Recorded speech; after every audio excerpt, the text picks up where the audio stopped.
Holy moly, the air is good in a place that I plan on having. 1, 2, 3, 4, 5, 6, 7, 8, 9, 10. How does it sound? Sound good to me? All right, that's good.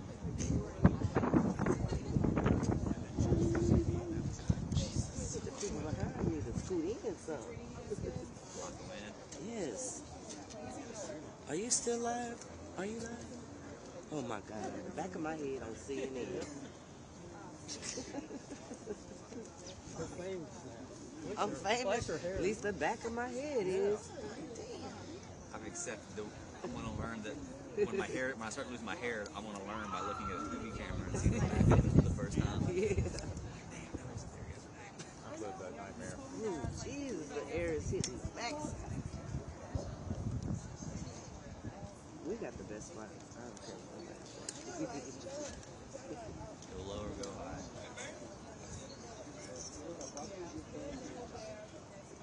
Okay, just get muddy. And what I'm going to do, I might even sit because my leg's going to get.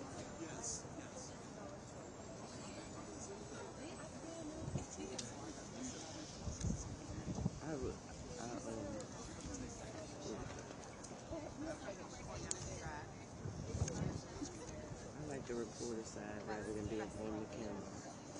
I like to find the camera. Yeah. Better than That's what, yeah. Well, yeah. That's okay, yeah. I did that for 2 years before I did it. Yeah. I was trying to see if I could get me a media badge from somewhere. Here they come.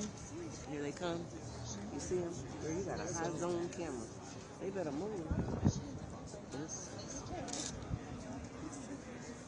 I don't think no media's gonna rush them. Sorry. Because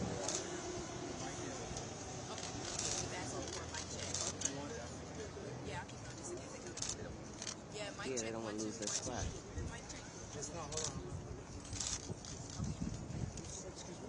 Down in front.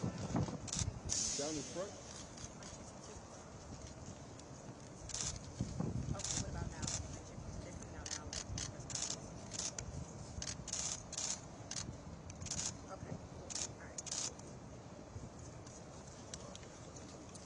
Turn live, everybody.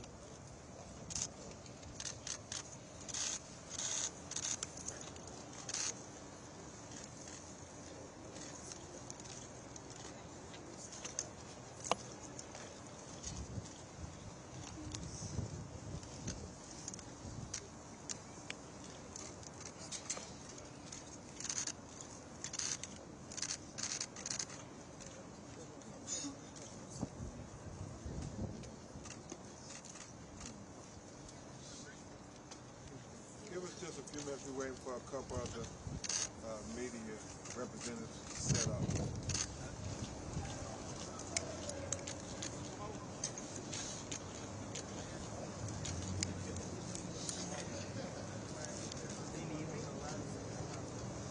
Okay.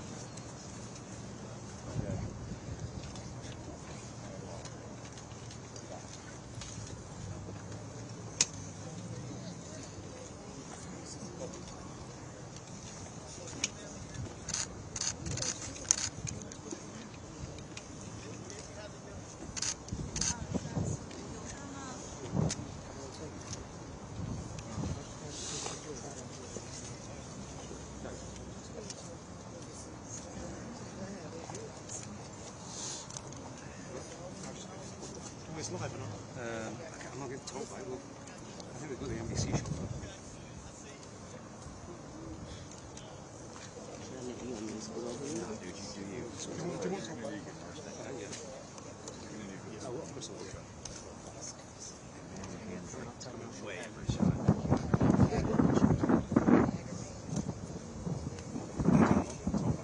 Come in, it's coming, yeah. Let's get out.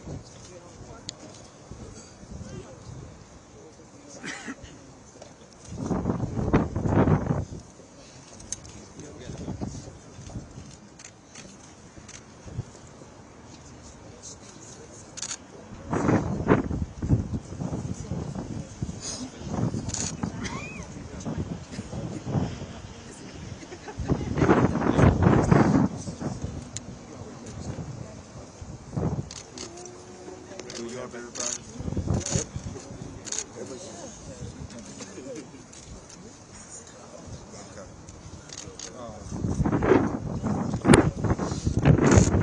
ready. Yeah, we're ready. Yes, we're ready. Good morning. I'm Attorney Ben Crump, along with Attorney Tony Raminucci, Judge Ernestine Doyce, and Attorney Van Turner, who's also the president of the NAACP chapter here in Memphis, Tennessee. Kareem Ali, my investigator, and our legal team. We have the honor of representing the family of Tyre Nichols.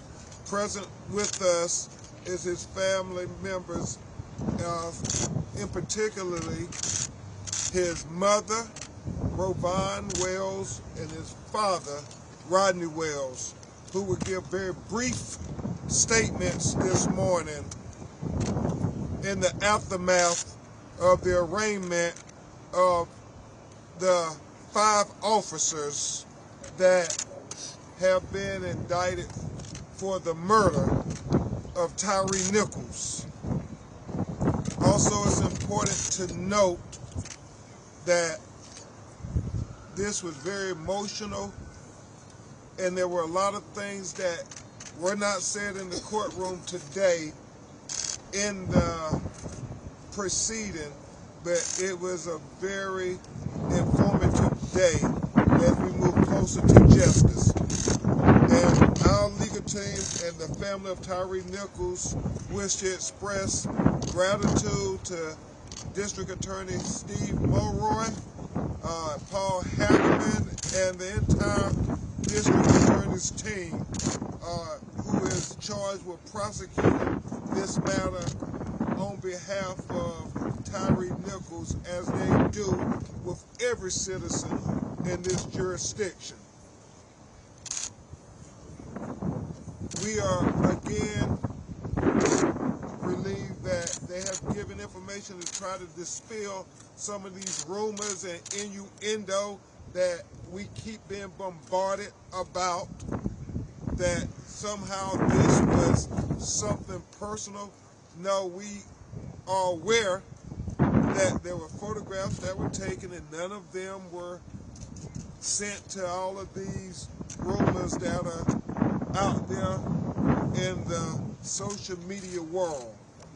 The family is dealing with enough grieving the death of Tyre and their brave fight for justice than to have to deal with all these salacious rumors.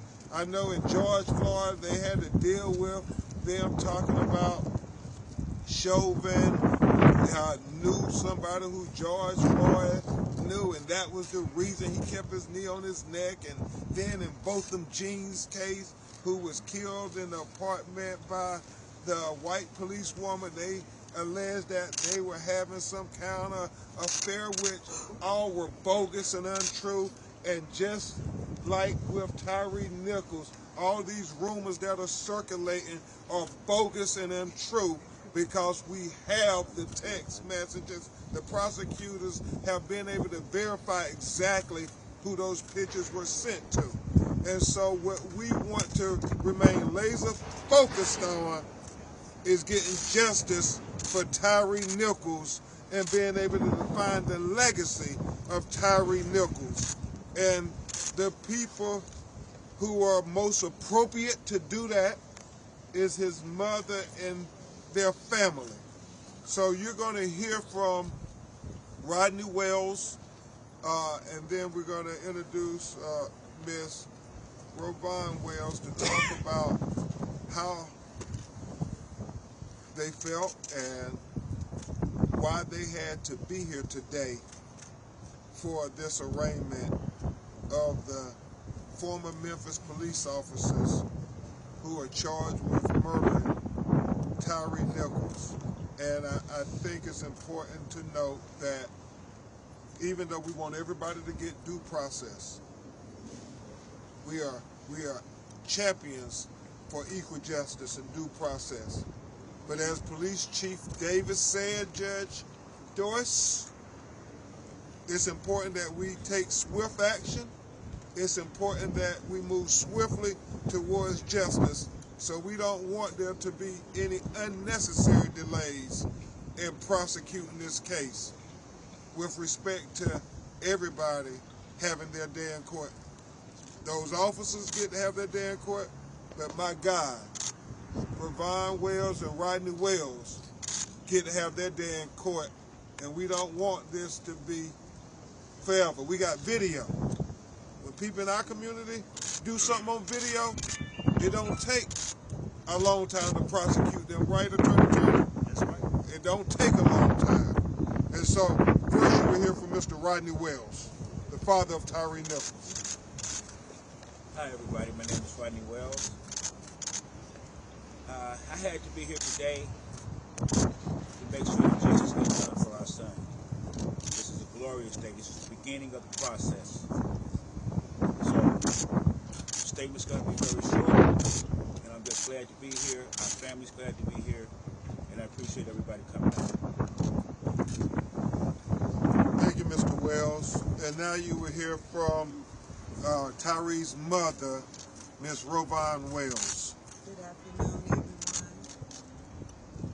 Thank you for being here. As my husband stated, this is the beginning of the process. We're going to be here at every court date so that they can know that we're here. They need to, I don't know, I feel, it's funny because I feel very numb right now. I feel very numb, and I'm waiting for this nightmare, basically, that I'm going through right now. I'm waiting for somebody to wake me up, right? I'm really waiting for somebody to wake me up. But I also know that's not going to happen, okay? I know my son is gone. I know I'll never see him again. But we have to start this process of justice right now. And I want each and every one of those police officers to be able to look me in the face. They haven't done that yet. They couldn't even do that today. They didn't even have the courage to look at me in my face after what they did to my son.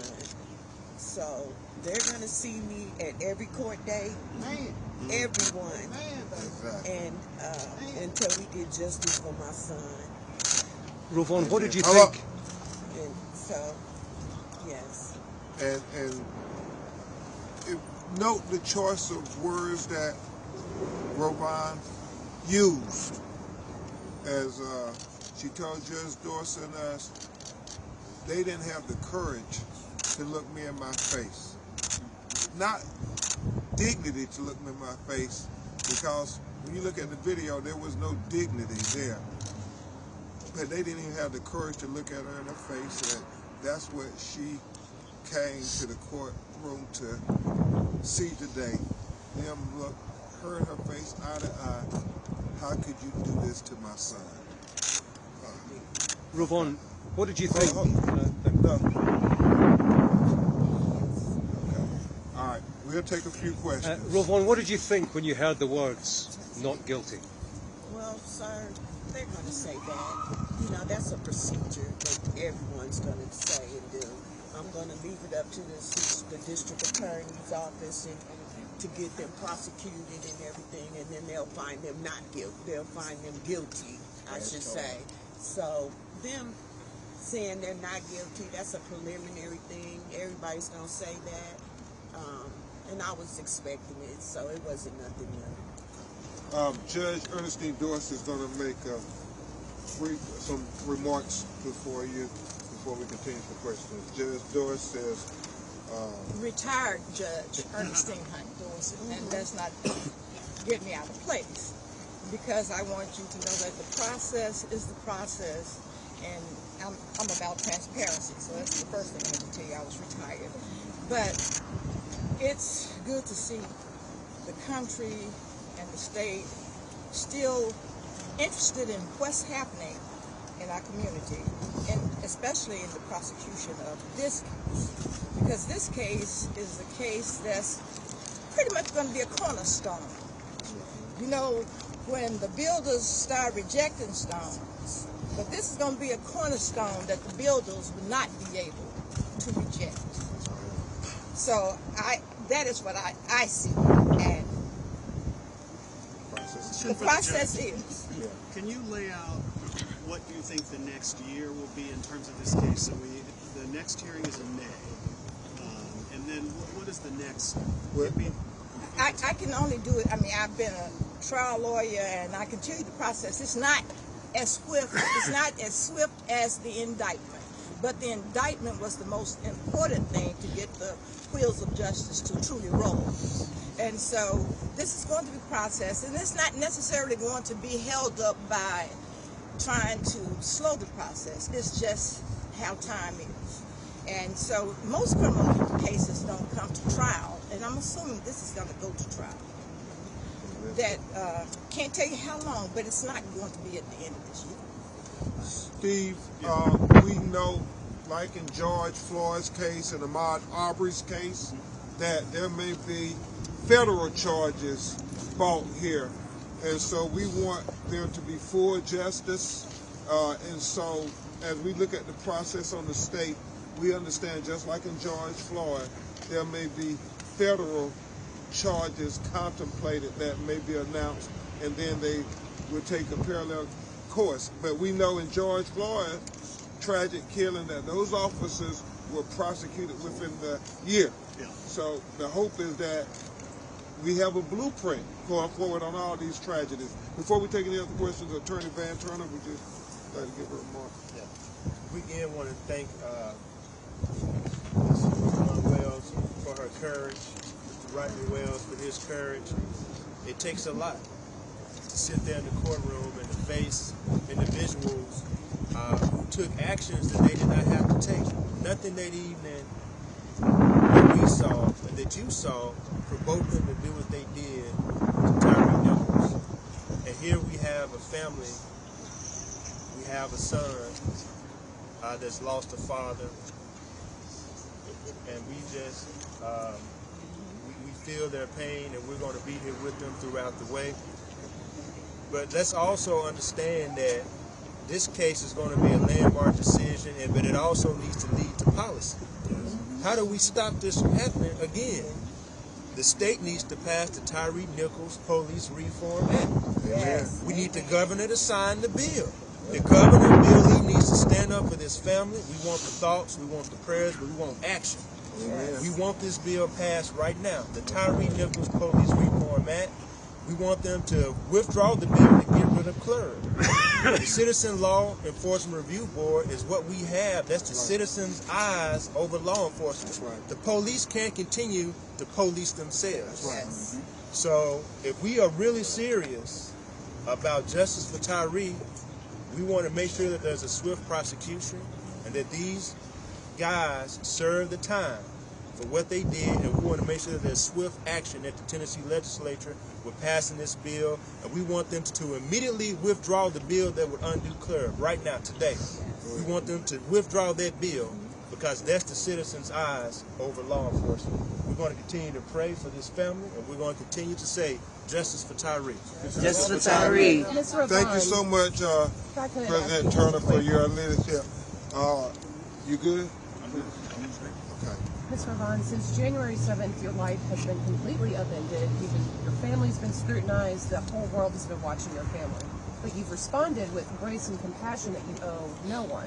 So I wanted to ask you, what's holding you together right now, and what is sustaining both you and Mr. Wells? One thing I can tell you is the prayer. I have people reached out to me from all over the world. I have received sympathy cards from people that I don't even know. People are praying for our family. God is what's holding us up. And the fact that, again, I have to always keep in mind that my son was sacrificed for the greater good. That's what's holding me up, and that's what's keeping me together. And the fact that I do have 3 other children that I have to stay strong for. Because if I break down, then they're going to break down. So, me being a mother, I have to stay as strong as I can for my other children. Amen. Yes, ma'am. It was up to you. The cop said justice for Tyre Nichols will not be expensive. Justice for his client, Desmond Mills Jr. Have you reacted to that? Certainly, the video speaks for itself. Mr. Crump, you mentioned the photographs that were taken from the scene. Police Chief Davis has said they've been shared with other people. You said the prosecution talked to you about those photographs. Do you know who those photographs were shared with? Currently, this isn't the first time that particular officer has done this, but we just want to dispel the rumors that the family were being bombarded with, and they didn't want to have to deal with that additional trauma and drama. So we want to clear that up once and for all. Do you know who they were? We do not, but they know. Attorney Crump, can you elaborate on the findings of your internal or independent autopsy results, specifically related to any substances being in Tyre's body that those officers alluded to on that video? No, we don't have the toxicology yet, but we feel confident that Tyre was not under any kind of intoxication or anything like that. You know, Miss Ravon and Rodney, they know Tyre what kind of person he was. Who Tyre was what you saw in that video. While everybody else was escalating it, using excessive force, Tyre was de-escalating, trying to do everything in his power to